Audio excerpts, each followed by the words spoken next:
Hi friends, science blog or Bishu শোনার চ্যানেলে আপনাদেরকে স্বাগত। এখানে আমি এখন যেটা নিয়ে আলোচনা করব তা হলো টিচাররা জিপিএ ফর্ম কিভাবে ফিল আপ করবেন তাই নিয়ে। যেটা প্রথমে দেখতে পাচ্ছেন ফর্ম অফ ডিক্লারেশন, এটা দেখতে পাচ্ছেন যে ফর্ম অফ ডিক্লারেশন, ঠিক আছে। তো এটা ফর কি দেবেন না, ফর হচ্ছে ডিপোজিটার, যার নাম খুশি এ বি সি যা খুশি, ঠিক আছে, দেবেন।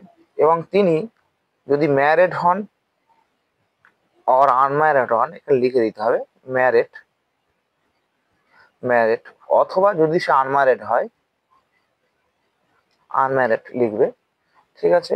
এবারে এখানে যেটা বলেছে যে I hereby declare that in the event of my death the amount of my credit in the provident fund shall be distributed among the person mentioned below in the manner shown against their name।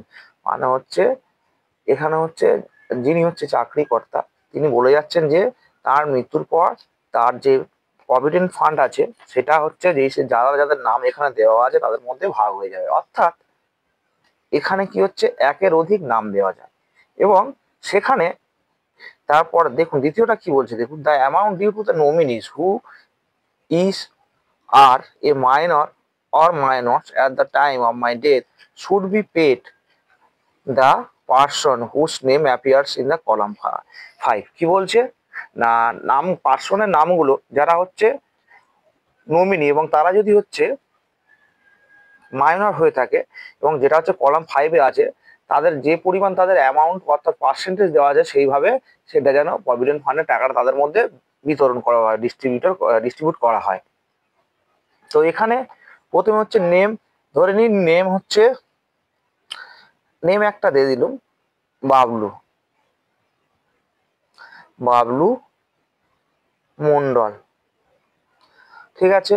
এবার address তার দিতে হবে, address দিলেন village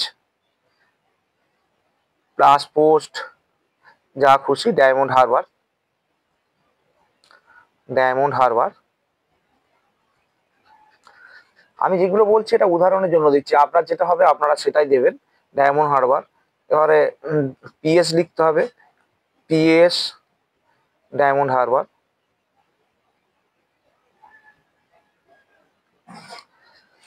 dist, তারপর dist লিখবেন, লিখে যে district হবেন আর পিন লিখতে হবে, ঠিক আছে। এবারে রিলেশনশিপ অফ দ্য ডিপোজিটার, সে যে এখানে যার নাম দেওয়া হলো সে কে, স্পাউস, ছেলে, মা, যদি ধরে নিন এখানে হচ্ছে তার স্পাউস বা ওয়াইফ যা খুশি, ওয়াইফ। তিনি যদি এবারে ইনি যদি মেজর হন বা মাইনর, তার এজটা কত, ধরে নিন এনার এজ হচ্ছে 35, 35। এবার যদি মাইনর হয় মাইনরের এজটা দেবেন, যদি এখানে একটা ছেলে তার ছেলে হয়, সে কেউ ছেলে যদি হয় এখানে ছেলের নাম রিলেশনটা দেবেন, মানে এখানে নাম দেবেন, এখানে তার রিলেশন দেবেন, বয়স দেবেন এবং হচ্ছে কত অ্যামাউন্ট দেবেন। এখানে এই ওয়াইফ দেওয়া হয়েছে, তা এখানে ওয়াইফে ধরে নিন আমি হচ্ছে দিলাম 100%। এবারে যদি এটা ভাগ করে দিয়ে ওয়াইফ ছেলের মধ্যে ভাগ করে দেওয়া হয়, সেটা এখানে লিখতে হবে, লিখে তাদের পার্সেন্টেজটা লিখতে হবে। এবারে দেখুন 5 নম্বর করা হবে, name and address of the person to whom payment is to be made on behalf of the minor.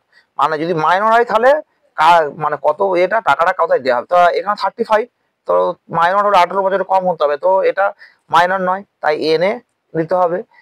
এবার 6 নম্বর কলাম বলছে, দেখুন sex and percentage of person mention column 5। এটা হচ্ছে মানে যেখানে হচ্ছে তার কি সে হচ্ছে ছেলে না মেয়ে সেটা এখানে লিখতে হবে এবং সেটা তো কত পার্সেন্টেজ দেবে সেটা লিখতে হবে। তো এইটা মানে যেহেতু আমি এখানে করিনি তাই জন্য হচ্ছে এখানে লিখলাম না, ঠিক আছে। এটা হচ্ছে কলাম 5 করলে তবে এটা দরকার পড়ে। এবার স্টেশন, আপনি কোন স্টেশন মানে কোন সার্কেলের অন্তর্গত বা কোন ডিআই এর অন্তর্গত সেটা খুশি লিখবেন। আপনি ধরে নিন এটা diamond Harbour, diamond Harbour north বা সাউথ যা খুশি যেটা হবে আপনার। ডেট, আজকের ডেট অর্থাৎ 16/10/2025। এবারে এখানে আপনার উইটনেস দিতে হবে, অর্থাৎ আপনার যে দুজন সাক্ষী আছে তার, অর্থাৎ দুটো টিচারের, এখানে যদি টিচার হয় টিচারের নামটা এখানে দিতে হবে, বা অন্য কোনো যদি আপনার হয় কলিগ হয় মানে কাজ করছে তাদের এখানে নাম দিতে হবে এবং তাদের অ্যাড্রেস সহ লিখতে হবে। এবারে এখানে হচ্ছে যে ডিআই হোক, এসআইএস হোক, এআইএস হোক, তারা এখানে লিখবেন এবং সার্কেল নামটা লিখবেন, এবং এখানে ডিপোজিটার অর্থাৎ যিনি হচ্ছে মানে সার্ভিস করেন তার সই এখানে লাগবে এবং ডেট দেবেন। তো এটা ছিল আজকের ভিডিও। তো আশা করছি আপনারা বুঝতে পেরেছেন। আপনারা যদি ভিডিওটিকে পছন্দ করেন অবশ্যই করে চ্যানেলটিকে সাবস্ক্রাইব করবেন, ভিডিওটিকে বন্ধুদের মধ্যে শেয়ার করবেন এবং লাইক দেবেন। ধন্যবাদ।